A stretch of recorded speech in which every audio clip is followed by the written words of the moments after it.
Hi everyone, Dennis Foley from Acoustic Fields. Today we're going to have a little fun and talk about what I call the gear chase, the gear game. People constantly call me and they tell me about all this gear they have and the manufacturer and the power, the wattage, and of course my standard response is the room could care less. The room doesn't care who made your gear. The room only sees energy.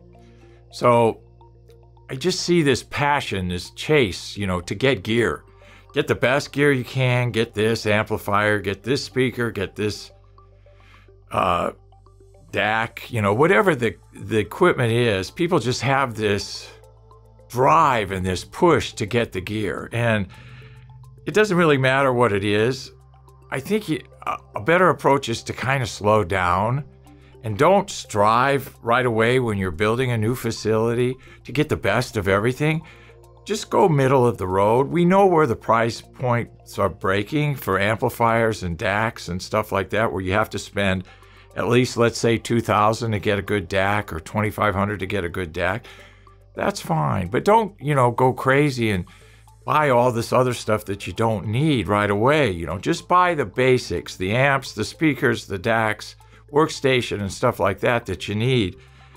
And then spend the balance that you have left on room treatment. You're going to be way better off. You're going to be way ahead of the curve. And more importantly, you're going to be able to grow into your room and grow out of your gear. If you buy the most expensive gear first, you got no place to go.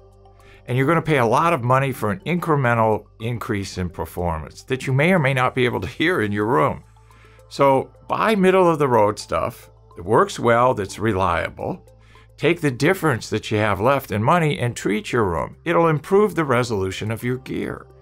And that's the goal. You want to be able to grow out of your gear and into your room, not the other way around. You don't want to buy the best gear and not be able to hear what it does in a poorly treated room because you run out of money to treat the room correctly. So you'll hear more in a properly treated room. And I always tell people, I can take a $5,000 system, make it sound like $500,000 in a good room.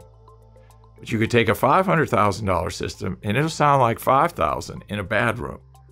So the goal is to, hear everything that your gear produces, treat your room so well that you can hear the deficiencies in your gear. And that's the goal. So then you'll be, all right, I'm going to live with this amplifier for a while. I don't really like its damping factor because I can hear it on the low end in my room. So down the road, that's going to be my first thing purchase in a new budget situation. So get middle of the road stuff that helps you learn your craft. It's all pretty good today. It's low distortion, full range, and then spend the difference on your room. You'll be way, way ahead down the road. Thank you. Thank you for watching this video, and if you liked it, please give us a thumbs up. We also have a newsletter that you can subscribe to, so please do that because we offer special price discounts to only those on our newsletter.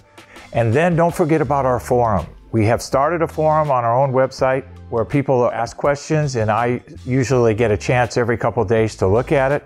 There's an interchange between people on the forum, and we'll give you real answers on a regular basis, so that'll help you. Thank you.